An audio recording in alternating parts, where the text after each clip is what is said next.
두 가지인데요. 세례 요한의 사역이 한 번 더 기록이 되고 있고요. 그리고 예수님께서 이 복음의 핵심, 중요한 것은 복음의 핵심이죠. 예수님이 오셔서 세례 베푸신 것도 중요하고 귀신을 쫓은 것도 중요하지만 진짜 중요한 복음의 핵심이 무엇인가를 가르치고 있어요. 22절에 보면 22절 이후에 예수께서 제자들과 유대 땅으로 가서 거기 함께 유하시며 세례를 주시더라. 요한도 살렘 가까운 에논에서 세례를 주니 거기 물들이 많음이라. 사람들이 와서 세례를 받더라. 지금 22절 그리고 23절을 보면요. 22절에 보면 예수님도 세례를 주고 계시고 그리고 세례 요한도 역시 세례를 베풀고 있는 거예요. 같은 세례를 주는데 예수님도 세례를 베푸시고 세례 요한도 세례를 주고, 그런데 제자들이 와서 뭐라고 보고를 하냐면 25절 이에 요한의 제자 중에서 한 유대인으로 더불어 결례대하여 변론이 되었더니 26 시작 저희가 요한에게 와서 가로되 라삐여 선생님과 함께 요단강 저편에 있던 자 곧 선생님이 증거하시던 자가 세례를 주매 사람이 다 그에게로 가더이다. 그러니까 그동안에는 세례 요한이 요단강에서 세례를 주니까 대부분의 많은 사람들이 세례 요한에게 와서 세례를 받은 거예요. 심지어는 세례 요한에게 뭐라고 그랬냐면 사람들이 많이 몰려와서 당신이 그리스도입니까? 이렇게 물어봤어요. 그만큼 세례 요한에게 많은 사람들이 관심이 있었고 또 그렇게 몰려왔다는 거죠. 그런데 그 많던 그 군중들이 누구에게로 몰려가냐면 이제 예수님께로 가는 거예요. 그러니까 인간적으로 보면 세례 요한은 지금 바람이 빠지고 있는 거죠. 그러니까 세례 요한의 제자가 와서 하는 얘기가 당신이 증거하던 저분에게, 그 세례 요한의 제자는 모르니까 하는 얘기죠. 당신이 증거하던 저분에게 사람들이 지금 다 그쪽으로 몰려가고 있고 당신을 따르는 사람은 점점 수가 적어지고 있습니다. 그래요. 여기서 세례 요한의 정직성이 드러납니다. 만일 그때 세례 요한이 정직하지 못하고 자기가 자기 정체를 잊어버리면 아마 그때 맞설 거예요. 이렇게 맞선단 말 아시죠? 예수님과 서로 이렇게 대결하는 구도로 갈 수 있었을지도 모릅니다. 그런데 세례 요한이 정직하게 이렇게 말합니다. 세례 요한이 참 세례 요한답습니다. 27 요한이 대답하여 가로되 만일 하늘에서 주신 바 아니면 사람이 아무것도 받을 수 없느니라. 나의 말한 바 나는 그리스도가 아니오. 거다 줄급시다. 또 한 번 여기서 강조해요. 나는 그리스도가 아니오. 그의 앞에 보내심을 받은 자라고 한 것을 증거할 자는 너희라. 그러면서 그렇게 보고했던 제자를 지금 세례 요한이 혼내고 있는 거예요. 나는 그리스도가 아니야. 내가 너희에게 말했던 바로 그 나의 사역을 증거할 사람은 너희잖아. 그러면서 지금 세례 요한이 예수님께로 사람들이 다 몰려간다고 와서 보고했던 그 제자를 책망하고 있는 거예요. 그리고 이렇게 얘기를 합니다. 29절 읽었고 29, 30절 한번 읽어볼까요? 29 신부를 취하는 자는 신랑이나 서서 신랑의 음성을 듣는 친구, 거기에 줄겁시다. 신랑의 친구, 이게 누구냐면 들러리예요. 들러리. 유대인들은 들러리가 항상 있습니다. 신랑의 들러리. 들러리가 크게 기뻐하나니 나는 이러한 기쁨이 충만하였노라. 30절 그는 흥하여야 하겠고 나는 쇠하여야 하리라. 이게 세례 요한의 멋진 모습이 이겁니다. 이게 자기 사역은 거기까지라는 거죠. 나의 사역은 여기까지입니다. 이게 그 자기 제자들에게, 사실 제자들은 잘 모르죠. 제자들은 모르죠. 그러니까 와서 당신을 따르는 사람들이 다 저분에게로 갑니다. 그러니까 세례 요한은 그게 맞다는 거예요. 나는 들러리지. 나는 실체가 아니고 나는 들러리야. 그리고 말하기를 저분은 흥해야 되고 나는 쇠해야 돼. 라고 세례 요한이 정직하게 말하잖아요. 여러분, 우리는 여기서 세례 요한을 통해서 참 많은 것을 배워야 됩니다. 누가복음 한번 가볼까요? 누가복음 7장 28절에 보면 예수님이 세례 요한에 대해서 뭐라고 말씀하셨냐면 이렇게 말씀했어요. 누가복음 7장 28절 시작. 내가 너희에게 말하노니 여자가 낳은 자 중에 요한보다 큰 이가 없도다. 거기까지. 예수님이 인정한 사람이에요. 예수님이 세례 요한을 인정하시면서 여자가 낳은 자 중에 세례 요한보다 큰 자가 없다. 네, 그렇게 말씀을 하실 만큼 세례 요한은 참 대단한 사역을 했습니다. 한번 상상을 해보자고요. 예수님도 그렇게 말씀하셨고 많은 사람들이 군중들이 몰려와서 당신이 메시아입니까? 라고 물을 정도면 세례 요한은 대단한 사역자였습니다. 그 당시에. 근데 세례 요한은 말하기를 나는 들러리입니다. 나는 들러리일 뿐이고 신랑은 저분입니다. 나는 망해야 되고 그분은 점점 흥해야 됩니다. 얼마나 멋있습니까? 우리는 여러분 실체가 아니에요. 우리가 영광받으면 안 됩니다. 어떤 사람도 예수의 이름을 빙자해서 영광받으면 안 돼요. 죄송스럽게 생각해야 됩니다. 근데 우리는 우리가 영광받으려고 얼마나 애를 쓰는지 몰라요. 네. 참 그런 걸 보면 우리가 너무 복음적이지 않다. 말로는 복음적이라고 말을 해요, 우리가. 그런데 실제로 우리의 가치관이나 우리의 삶의 모습을 보면 정말 비복음적이에요. 우리는 들러리거든요. 여러분, 들러리가 무슨 영광이 있습니까? 들러리는 들러리일 뿐입니다. 들러리는 들러리예요. 목사도 본질이 아닙니다. 본체가 아닙니다. 우리가 예수의 이름으로 괜히 예수님의 영광을, 복음의 영광을 가리우거나 가로채는 그런 일을 해서는 안 돼요. 우리들인데 왜 이렇게 많이 갈라졌느냐 보니까요, 이걸 못해요. 나는 들러리예요 라는 걸 몰라요. 내가 자꾸 내가 머리 되려고 그런 거. 머리 되려고. 내가 머리 됐다가 총회장 됐다가 내 임기가 끝나면 깨끗하게 내려가면 되잖아요.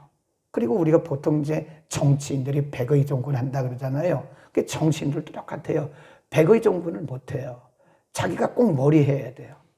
이런 걸 보면 우리 한국 민족에게는 교회 안에나 교회 밖에나 들러리라는 걸 잘 모르도 내가 꼭 머리가 돼야 된다고 하는 그런 생각을 하니까 한국교회가 어렵다. 그런 생각을 하고요. 우리는 세례 요한을 통해 그걸 배워야 됩니다. 신랑이 오면 들러리는 그 신랑이 오는 것 때문에 나는 기쁘고 충만하다. 제자들이 와서 세례 요한의 제자들이 와서 당신을 따르는 사람들이 다 예수님께로 간다 그러니까 맞다. 이게 맞다. 그분이 진짜다. 나는 들러리고 그분은 실체다. 그렇게 말하잖아요. 우리는 들러리 노릇만 하면 되는 겁니다. 우리가 주인 노릇하면 안 됩니다. 우리가 절대로 예수님의 이름을 빙자해서 영광받으면 안 됩니다.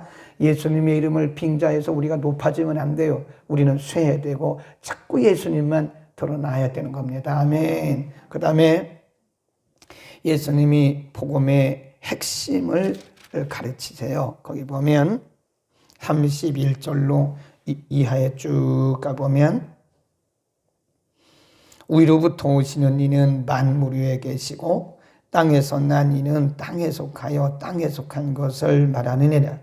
하늘로서 오시는 이는 만물 위에 계시나니 쭉 내려가다가 34 시작. 하나님의 보내신 이는 하나님의 말씀을 하나니 이는 하나님이 성령을 한량없이 주심이라.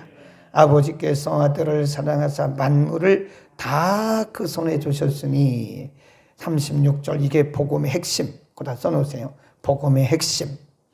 아들을 믿는 자는 영생이 있고 아들을 순종치 아니하는 자는 영생을 보지 못하고 도리어 하나님의 진노가 그 위에 머물러 있느니라. 어제 공부했던 3장 18절. 저를 믿는 자는 심판을 받지 아니하는 것이요 믿지 아니하는 자는 하나님의 독생자의 아들을 믿지 아니하는 거로 벌써 심판을 받은 것이라고 말씀해요. 그러니까 3장 36절 그리고 3장 18절은 같은 맥락인데 이게 복음의 핵심입니다. 한마디로 말하면 예수를 믿는 자는 영생이 있고 예수를 믿지 않는 자는 이미 벌써 심판을 받고 있는 거다.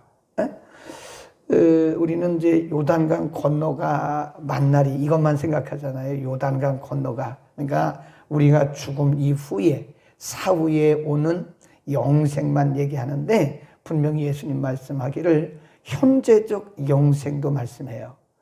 우리 안에 예수가 오시고 우리가 예수 그리스도를 영접하면 이미 우리 가운데 영생이 시작된 거라 그 말입니다. 아멘.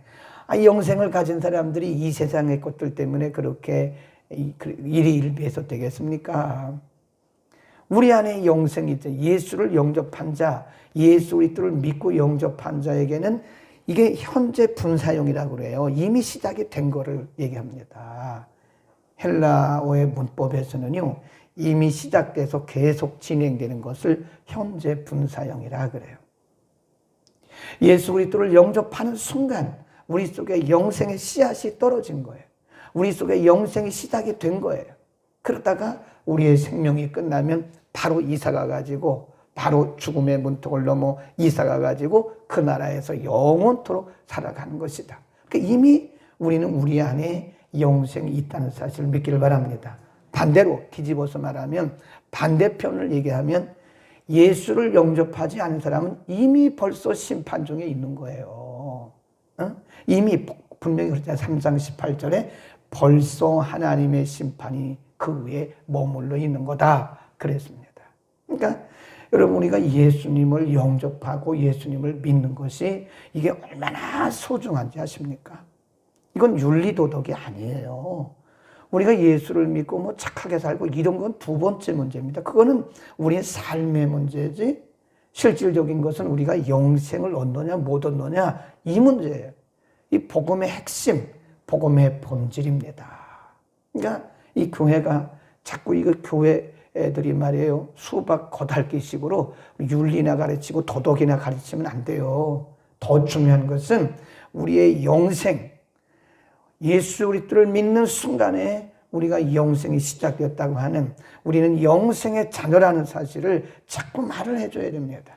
그러니까 그거를 말해주지 않으니까 이 땅에서 자꾸 머리 들라고 그거 머리 돼봤자 별거 아닌데 그 이 세상에서 뭘 이렇게 머리가 되려고 그럽니까? 이 세상에서 우리 들러리 하면 됐지. 예수님 들러리 하다가 예수님 우리가 들러리 한 것만도 감지덕지죠. 그렇잖아요. 우리가 예수님의 들러리 노릇한 것만도 감지덕지지. 우리는 진짜이신 예수님을 자꾸 높이고 우리는 들러리만 해도 감지덕지인 거예요. 우리 안에 영생이 있고 예수를 믿지 않는 자들에게는 벌써 하나님의 심판이 시작이 된 거다. 그러니까 이거는 분명한 거예요. 이게 이거냐 저거냐.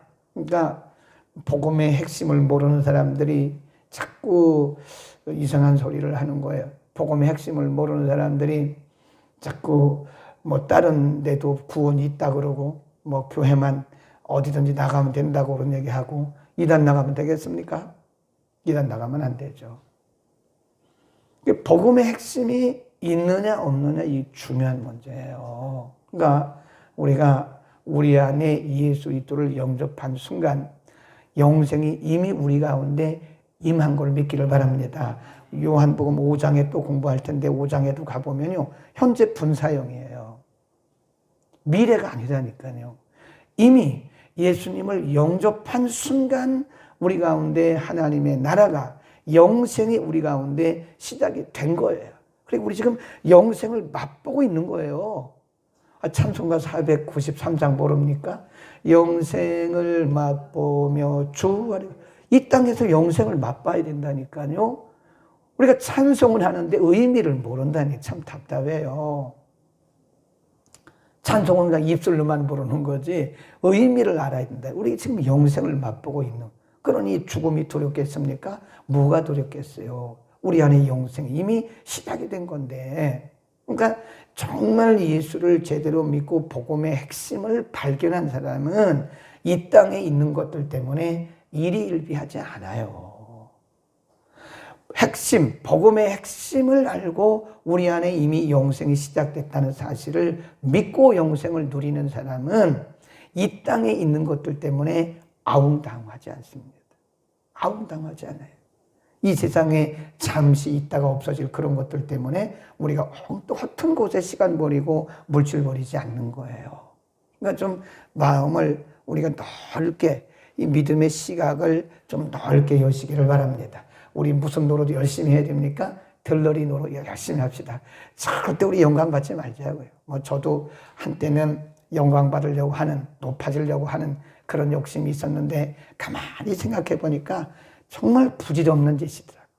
복음을 깨닫고 나니까요, 복음의 핵심을 깨닫고 나니까 그 별로예요, 그거. 예. 그건 뭐 우리가 뭐 머리 대봤자 별거, 들러리인데 들러리는 들러리지 들러리가 무슨 영광이 있습니까? 우리는 그냥 예수님의 들러리 노릇 열심히 하다가 예수님 때문에 영생을 누리는 건데, 뭐 괜히 우리가 예수님의 이름 받고 예수님의 이름 가지고 괜히 영광 받으면 안 되잖아요. 아멘. 무슨 노릇 잘하자고요? 들러리야, 들러리. 우리 신랑, 우리의 신랑 예수님이잖아요. 예수님이 잘 되면 박수 치고 예수님의 이름이 드러나면 우리 영광 그분에게 다 돌려드리고 우리 그 기쁨 만족하고, 거기 한번 보고 마치겠습니다. 자, 29절 한 번 더 보고 마칩니다. 28, 29, 30까지. 나의 말한 바, 28, 시작. 나의 말한 바, 나는 그리스도가 아니요. 여기다 줄거놓으세요. 나는 아니다. 자기 정체성을 분명히 말해야 돼. 나는 그리스도가 아니요. 그의 앞에 보내심을 받은 자라고, 거기까지 하고, 그 다음에 29. 신부를 취하는 자는 신랑이나 서서 신랑의 음성을 듣는 친구, 누구라고 그랬어요? 들러리. 친구가 크게 기뻐하나니 나는 이러한 기쁨이 충만하였노라. 들러리로서의 기쁨, 나 이것만도 충만하다. 그런 얘기. 30 한번 읽겠습니다. 시작. 그는 흥하여야 하겠고 나는 쇠하여야 하리라. 아멘. 기도하겠습니다. 사랑해 주님 감사합니다. 정찬조 집사님, 이혼한 권사님 드렸습니다. 걸어가신 우리 아버지, 오늘 세례 요한을 통해서 우리의 사명이 무엇이고 우리의 사역이 핵심이 무엇인지 가르쳐 주셨습니다. 하나님, 행여나 오늘까지 알게 모르게 예수 그리스도의 이름을 빙자해서 우리가 대신 영광을 받았다면 모두 다 용서해 주옵시고, 이제부터는 우리는 예수 그리스도의 복음의 들러리로서만 살겠습니다. 모든 영광은 하나님께만 돌리고 그리스도의 이름만 드러내고 복음만 드러내고 우리는 쇠하는 삶을 살기를 원합니다. 세례 요한이 고백했듯이 그는 흥하여야 하고 나는 점점 쇠하여야 된다고 고백했던 것처럼 우리는 점점 숨고 그리스도의 영광만, 그리스도의 복음만 드러나도록 하나님 은혜를 통하여 주옵소서. 아들이 있는 자는 영생이 있고 아들이 없는 자는 이미 하나님의 심판이 머물렀다고 증거하셨던 것처럼, 걸어가신 아버지, 예수 그리스도를 믿고 영접하는 순간에 이미 예수 그리스도를 통하여 우리 가운데 영생이 주어진 것을 믿고 이 땅에서도 영생을 누리게 하시고 영원한 주의 나라를 소망하며 날마다 영생의 자녀답게 살게 하여 주옵소서. 하나님, 이 땅의 크고 작은 일들 때문에 우리의 중심을 빼앗기지 않게 하시고 우리 일희일비하지 말게 하시고 아웅다웅하지 말게 하시고 우리의 믿음의 시각을 크게 하소서. 영생의 자녀답게 기쁨이 충만한 삶을 살고 이 땅에 있는 동안 예수 그리스도의 들러리 노릇을 잘 하다가 하나님께 영광 돌리고 주님 앞에 가도록 우리 모두를 축복하여 주옵소서. 하나님, 은혜 주소서. 우리 이운환 권사님 수술 잘 마치게 하시고 이렇게 오늘 불편한 몸이지만 목발을 짚고서라도 성전까지 오도록 하나님 은혜 주심을 감사합니다. 하나님 수술한 부위가 이전보다 더 온전해지도록 수술한 부위 뼈 마디마디를 온전케 하시고 애기 잘 남아서 그 수술한 부위 뼈들이 잘 붙도록 아물도록 은혜를 더하시고 우리 정찬조 안수 집사님도 하나님께서 늘 믿음의 눈을 열어 주를 보게 하시고 늘 예배 중심 말씀 중심으로 살아가도록 신령한 은혜를 내려 주옵소서. 오늘도 기도하는 우리 모두를 겸손한 마음으로 세례 요한의 마음으로 들러리의 마음으로 모두 덮어 주옵소서. 예수 그리스도의 이름으로 감사하며 기도드립니다. 아멘.